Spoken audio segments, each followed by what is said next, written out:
폭풍우 치는 바다 한가운데 어둠을 가르며 나타나는 붉은 돛을 담배. 수백 년 동안 전 세계 뱃사람들의 공포의 상징이 된 유령선. 그 이름은 바로 플라잉 더치맨입니다. 목격한 자들은 곧 파멸을 맞이했다고 하고 그 정체는 아직도 미스터리로 남아있죠. 오늘은 바다의 전설이자 미스터리 플라잉 더치맨의 실체를 파헤쳐 보겠습니다. 전설의 기원.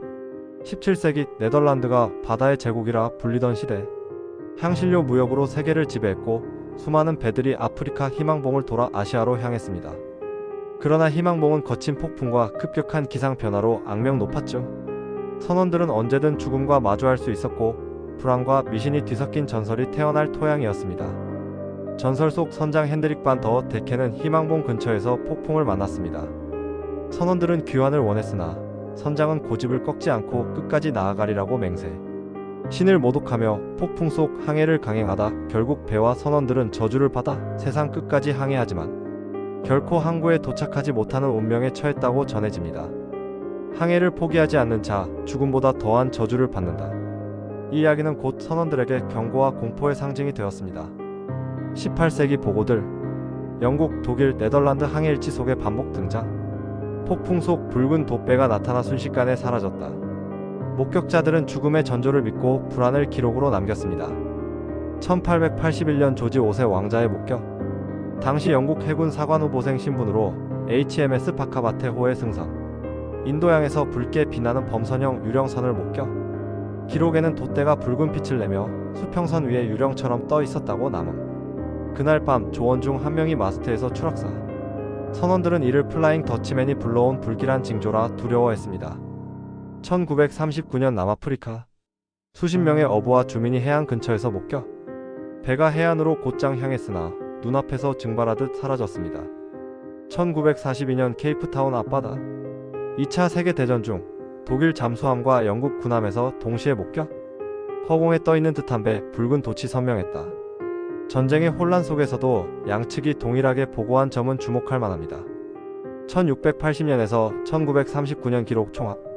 약 250년 동안 여러 항해일지와 증언에 꾸준히 등장. 공중에 떠있는 것처럼 보였다. 빛이 선체를 감쌌다는 묘사가 반복. 단순한 소문이 아닌 해상 미스터리로서 집단적 경험이었음을 보여줍니다. 플라잉 더치맨의 모습과 전승. 일반적으로 붉게 빛나는 돛 또는 청록색 불빛을 내뿜는 배로 묘사. 폭풍우 속 뱃머리가 거꾸로 바다 위에 떠있는 듯한 모습. 목격하면 곧 난파한다는 불길한 징조. 일부 전승에서는 더치맨 선장이 다른 배에 다가와 편지를 가족에게 전해달라고 부탁한다는 이야기. 그러나 그 편지를 받은 배는 곧 불운에 빠졌다고 전해집니다. 플라잉 더치맨은 단순히 스쳐 지나가는 유령선이 아니었습니다. 그와의 접촉은 곧 재앙을 의미했죠. 과학적 해석과 가설. 해상 신기루 파타 모르가나. 대기층의 온도 차로 빛이 굴절하며 멀리 있는 배가 공중에 떠있는 것처럼 보이는 현상. 특히 희망봉 근처는 해류와 기온차가 심해 착시가 자주 발생. 최근 영국 해안에서도 공중에 떠있는 배 사진이 실제 촬영되어 화제가 됨. 이런 현상이 수세기 동안 플라잉 더치맨 전설을 만든 원인일 수 있음. 경리선 가설. 전염병에 걸린 배가 항구에 들어가지 못하고 떠돌던 사례.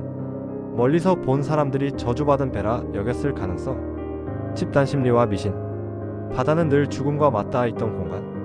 선원들은 극도의 긴장과 피로 속에서 환각과 환상을 실제로 착각했을 수 있습니다. 죽음의 전조라는 믿음이 환상을 강화해 목격담은 더 생생하게 퍼져나갔습니다. 문화 속 플라잉 더치맨. 오페라 바그너에 방황하는 네덜란드인. 저주받은 선장이 한 여인의 사랑으로 구원을 얻으려 한다는 이야기. 단순히 공포의 대상이 아니라 구원의 상징으로도 재해석됨. 영화 그리고 대중문화. 캐리비안의 해적 시리즈에서는 심해를 지배하는 데이비 존스의 배로 등장. 수많은 소설, 애니메이션, 게임 속에서 변형된 형태로 등장해 문화적 아이콘이 됨. 플라잉 더치맨은 단순한 미신을 넘어 인간 상상력의 원천으로 자리 잡았습니다. 플라잉 더치맨은 실제 유령선일까요? 아니면 인간의 두려움과 바다가 만들어낸 착시였을까요? 수백 년 동안 이어진 목격담은 사실과 전설을 구분하기 어렵게 만들었습니다. 확실한 건 이 이야기가 바다의 두려움과 미지에 대한 인간의 상상력을 상징한다는 점입니다. 다음번 폭풍우 치는 바다에서 만약 붉은 돛을 탄 배가 다가오는 걸 본다면 그건 단순한 신기루일까요? 아니면 아직도 바다를 떠도는 저주받은 배일까요? 구독과 좋아요는 영상을 만드는데 큰 힘이 됩니다. 지금까지 타임슬립 벽이었습니다.